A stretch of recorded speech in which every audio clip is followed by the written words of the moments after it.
All right, MP Louie Laveist, the meeting today, your thoughts? Well, I think today the meeting went well. I thought that most of the questions that were asked by members of parliament, I thought were online. A lot of concerns were expressed by members of parliament. My regret, however, is that uh, after the long break that we had, or the lunch break, members of parliament were not, or sufficient members of parliament were not able to make it back to the meeting, and I don't know what those reasons are, but they were unable, or sufficient of them were not able to make it back to form or to have a quorum of 8 so that the meeting could continue. So a number of them from all factions, basically, including some independent members, did not get it back, did not make it back.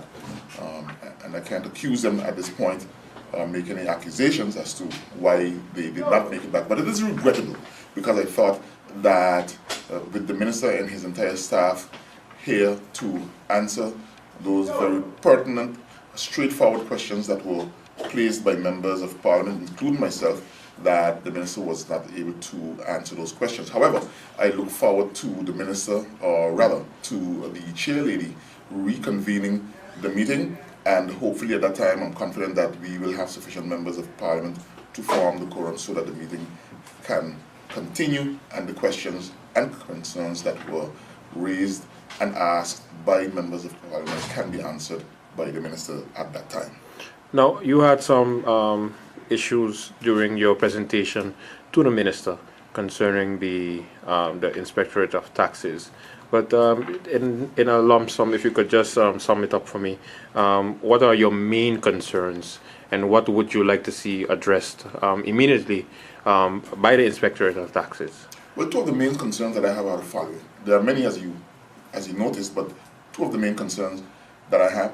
One has to do with the remuneration of the staff members of the Inspectorate of Taxes. I think that they do what I think is a thankless job, and unfortunately not by any of them approaching me or any other members of parliament, but everybody has family, and via you get information that workers of the Inspectors of Taxes are struggling and having a hard time to make ends meet, just like everybody else out there.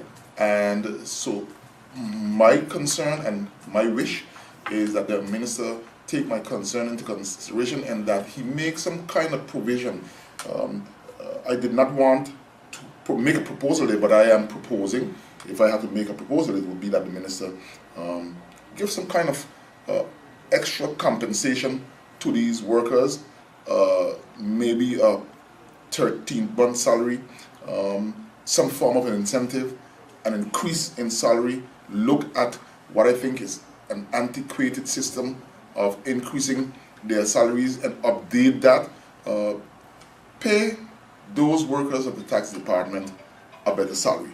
And I think that would be the motivation that would be needed. So that's basically, in principle, where I want to come from in that issue. The other issue has to do, of course, if I can put it in a nutshell, I think it's very simple. Government's responsibility, I think, is to ensure that the citizens, the service that they carry out for and to the citizens of this country, that service is optimized as much as possible, and that the citizens does not go through and continue to go through this very harassing system of going from office to office, and that government merge those two offices, those two very important offices, under one building. So the physical merging of those offices, the benefits of it will only be felt, understood, and noticed when the physical merging has taken place. And unfortunately, government has failed the people in that sense to bring a simple, pragmatic merging of two very powerful, but mainly most important government institutions, to bring them under one office so that we can optimize in more than one way.